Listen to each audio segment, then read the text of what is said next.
Hello, ladies and gentlemen, and teenagers. I'm not kidding, teenagers are watching and learning. Isn't that great? I mean, can you imagine learning all of this important stuff when you're a teen and knowing what's going on in your body for the rest of your life? I mean, just think how powerful that would be. I think we should educate the entire world population this way. I mean, it would have such a positive impact on our healthcare system.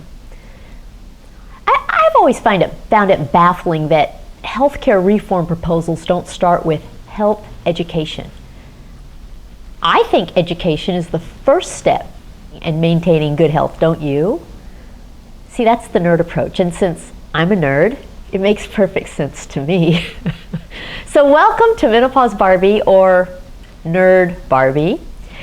I'm here to teach you how to attain and maintain your menopause your way, now and for the rest of your life. Now, a few tutorials ago, we started our discussion on using estrogen and progesterone together for menopause. And so far, we've discussed the use of dietary, herbal, botanical, and bioidentical estrogen and progesterone combinations. And what you learned is that except for the bioidentical products, it's really a lot of guesswork. Well, today we're moving on to a discussion of the principles that pertain to pharmaceutical estrogen progesterone combination products. And what you'll discover is that with these products, it's a whole different ballgame. In fact, it is so scientific and precise that today's lesson is all about the basic principles of combining these two hormones. You saw that it can be challenging to combine them properly with non-pharmaceutical products, but it's really, really easy to combine them properly with pharmaceutical products. So even if you're totally opposed to pharmaceutical products altogether, please keep watching, because my goal is to give you a full education. I'm going to tell you the things you want to hear as well as the things you may not want to hear. That's a full education, and that's the only way you can make an educated decision, right? Anything short of that is biased, and a biased decision on your part, or worse, an uninformed or coerced decision on your part. So, if you're following along in the book today, we will be covering pages 141 and 142. And if you're following along in the outline notes, you'll find this material on pages 32 and 33.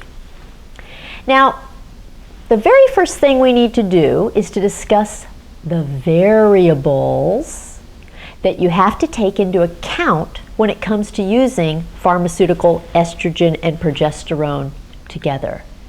So there are two variables of importance. The first is dosage, and the second is regimen. So let's start by dwelling on dosage for a bit. First, a definition.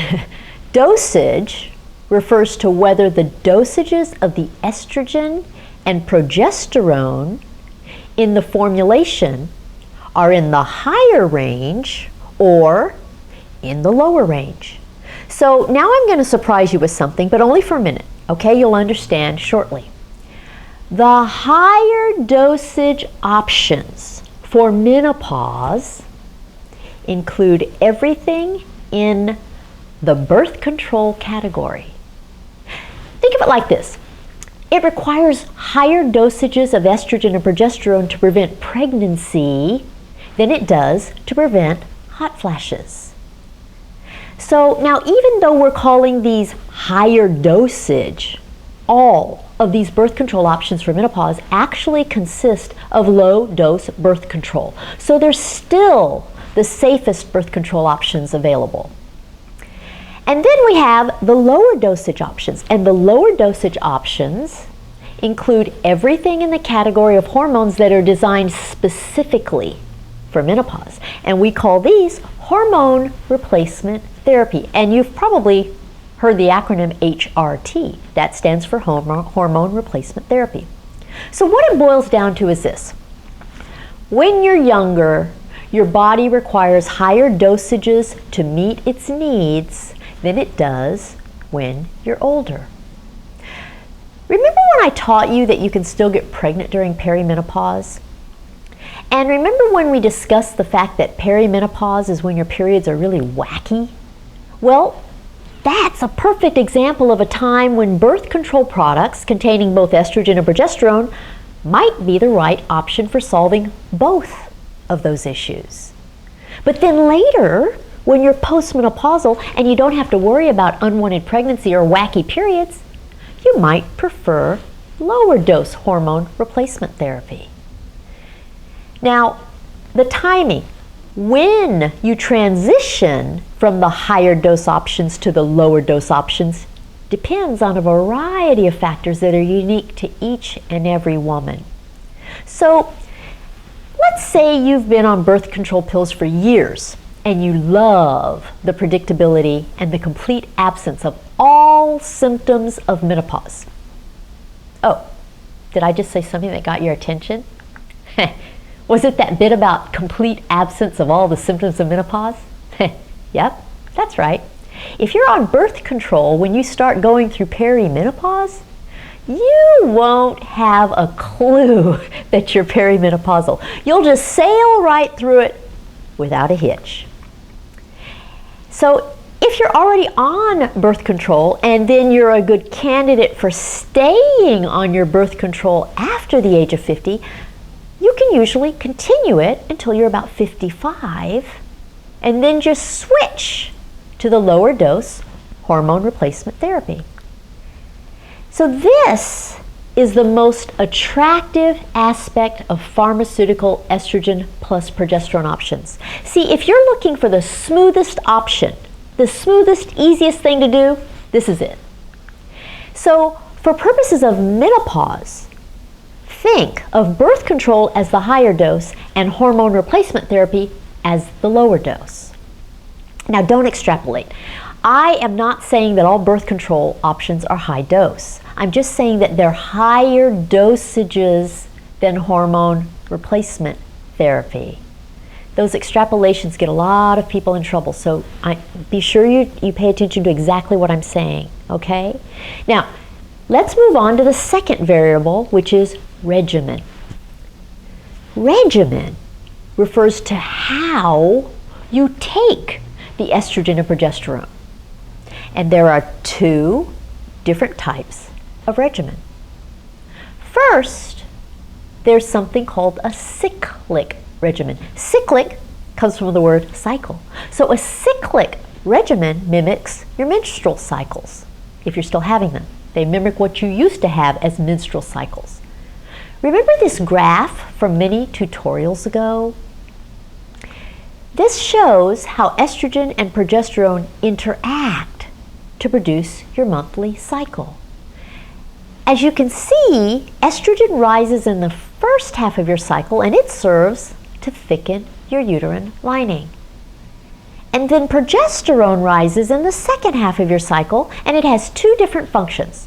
First, it serves to limit how thick your uterine lining gets.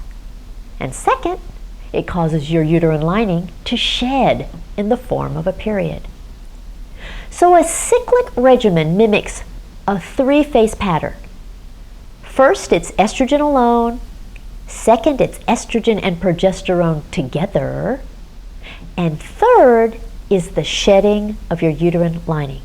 Always those three things: estrogen alone, estrogen and progesterone together, and the shedding. So here I have a simplified version of that graphic that I made with Play-Doh.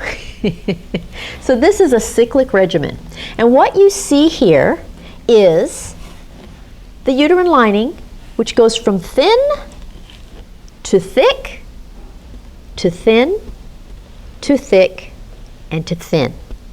Why does it do that? Well, it does that because estrogen here is all by itself. That's the first phase, estrogen alone. That serves to thicken the lining. The second phase is estrogen plus progesterone. That serves to limit how thick the lining gets. And the third phase is shedding of the uterine lining when the progesterone drops off and the uterine lining becomes thin again. And then you have estrogen alone. It starts thickening the uterine lining. You have estrogen and progesterone together. It limits how thick. The progesterone causes the uterine lining to shed, and it becomes thin again. This cycle goes on over and over and over again. It's the cyclic regimen. It's exactly what happened in your uterus when you had periods. Okay, so this mimics what you used to have happening normally. So now, what about the other regimen? Well, the other regimen is called a continuous regimen. The continuous regimen doesn't mimic your cycle, but instead, it provides the same steady, constant dosage of the two hormones every single day. If you have the same steady dosages of estrogen and progesterone every day, your uterine lining never thickens, so there is nothing to shed. So here I have a simplified graphic of this continuous regimen in Play-Doh. What you see here is the uterine lining. And here you have the estrogen, and here you have the progesterone. And look at this. They're the same. They don't change. You have the same level of estrogen every day and the same level of progesterone every day. You're taking the same quantity of those two hormones every single day. And look what happens to your uterus. Nothing. Your uterus stays thin all the time because these two are never changing. So this is the continuous, okay? And you can use both the higher dose birth control options and the lower dose hormone replacement therapy options either way, continuous or cyclic. So you can take birth control continuously so that you never have a period. And you can take hormone replacement therapy continuously so that you never have a period. Both regimens, the cyclic and the continuous, are designed to prevent uterine cancer, and that is why it's so important for you to understand these principles. That's why I told you to watch this video. So if you were to take birth control pills for a certain number of days and then stop them, you'd have a period. That's a cyclic regimen. That is what's happening here. Okay? And if you were to take a birth control pill every single day with no breaks ever, you wouldn't have a period. That would be a continuous regimen here. Okay? It's a change in how you're taking the very same thing, all right? You can exercise either regimen with hormone replacement therapy formulations too. So if you take an estrogen tablet every day and then you only take a progesterone tablet for 10 days out of the month, you'll mimic your cycle and you'll have a period when you stop the progesterone. And what does that give you? The cyclic regimen. You're just doing it with hormone replacement therapy, which is the lower dose, instead of with birth control pills. It's the same regimen. If you take both an estrogen and a progesterone tablet every day, that is hormone replacement dosages, the lower dosage, that doesn't create a period. That is, again, the continuous method. And all that's different is that you have done it with the lower dose hormone replacement therapy option rather than the higher dose birth control option. Are you starting to understand how this works? Now, sometimes you can choose which regimen you prefer. But other times, Mother Nature gets in the way and Mother Nature dictates which one you have to use. So, if Mother Nature starts trying to make that decision, just go with Mother Nature. I mean, you're never going to win a battle against Mother Nature. I have proven that by trying to fight my curly hair. You know, every time I see a girl or woman with curly hair, I ask her, so, when did you stop fighting your hair? And then we both break out in gales of laughter, and it's because our stories are all the same. We all have spent about half of our lives fighting our curls. Until one day when we get wise enough to realize we are never, ever, ever going to win that battle. So once we give up the fight, we gain our freedom, and then we have a lot more time for other things. So this is the same principle that you're dealing with when it comes to choosing the regimen. If you want one regimen and Mother Nature disagrees with you, go with what needs to happen at that time with regard to Mother Nature's plan, and maybe you can try again later. Now, the big question is, when do you transition from, say, the cyclic regimen to the continuous regimen? When do you transition from one to the other? Well, that is dependent on a variety of factors that are unique to each woman. So let's say you really love having periods. Or maybe you're a cougar dating a guy half your age and you don't want him to know that you're old enough to be perimenopausal. You see, I've heard of everything.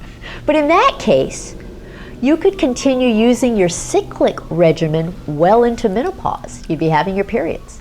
Or on the contrary, let's say you hate having periods and you love the idea of erasing them from your life as soon as possible. In that case, you could use the continuous regimen as long as Mother Nature agrees. So this terminology that we use when we discuss the use of estrogen plus progesterone takes into account both the dosage and the regimen. We always designate the dosage and the regimen by using these terms that I've taught you today. So the high dosage always means birth control. It can be low-dose birth control pills, it can be low-dose birth control patches, it can be low-dose birth control vaginal rings, but it's all the low-dose birth control options. Lower dosage always means hormone replacement therapy. And that can be in the form of pills, patches, vaginal rings, creams, gels, what have you. But it's always the lower dosage. Cyclic means any regimen that produces periods. And continuous is any regimen that doesn't produce periods. So to sum this up, you know I've made you a chart, right? You know I always make you charts. So I have a chart for you. And here's the chart. It's a simple chart. If you look at it, what you see is just two columns. One is the higher dosage, the other is the lower dosage. And you see two rows. One is the cyclic regimen, and the other is the continuous regimen. And in the higher dosage column, you see all the birth control options. And in the lower dosage column, you see all the hormone replacement therapy options. And in the cyclic row, you see cyclic birth control options and cyclic hormone replacement therapy options. And in the continuous row, you see continuous birth control options and continuous hormone replacement therapy options. So now you have the principles necessary for discussing each of these dosage and regimen categories. And see, this basic knowledge of these principles is what we will use in the next two tutorials in order to make sense of what we're going to be learning then, okay? So make sure that you understand this. If you feel even a little tiny bit confused with this, watch it again. It'll just click. You'll say, this is really only two things. It's dosage and regimen. And there's two regimens. There's two dosages. That's it, okay? It's actually very simple, but it is a critical concept. So I'll leave you for now. I'll see you again in a week. Bye.